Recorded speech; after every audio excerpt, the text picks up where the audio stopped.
नमस्कार, मी Kiran Palkar. Crime diary news channel मध्ये आपले स्वागत आहे. पाहूयात आजच्या ताज्या बातम्या. कोल्हापुरातून पैशाच्या व्यवहारातून झालेल्या वादाचे रूपांतर थेट हत्येत झाल्याची धक्कादायक घटना समोर आली आहे. मृत प्रकाश दळवी, वय वर्ष 45, राहणार सासने नगर, कोल्हापूर असे मृत व्यक्तीचे नाव आहे. मिळालेल्या माहितीनुसार मृत प्रकाश दळवी यांनी व्यवसायासाठी आरोपींकडून घेतलेले सुमारे 65,000 रुपये परत न केल्याच्या कारणातून हा वाद निर्माण झाला.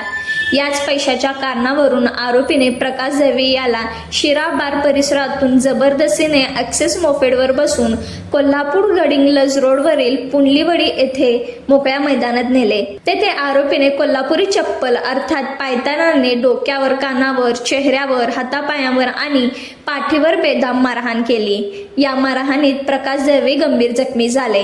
त्यानंतर आरोपीने त्यांना शिरोली दुमामला गावातील पठार नावाच्या शेतात नेऊन खोप्यात बांधून ठेवले. तसेच त्यांनी मोटरसायकलही नष्ट करण्याचा प्रयत्न करण्यात आला. त्यानंतर मोबाईलमध्ये सिम कार्ड काढून मोबाईल हँडसेट नदीत फेकून दिल्याचा तपास समोर आला आहे. या प्रकरणी करवीर पोलीस ठाण्यात आकस्मिक मृत्यू नोंद झाले आहे. चौकशीनंतर फिर्यादीच्या तक्रारीवरून आरोपी क्रमांक 1 ते 5 यांच्या विरोधात गुन्हा दाखल करण्यात आला आहे. या प्रकरणाचा पुढील तपास करवीर पोलीस करत आहेत.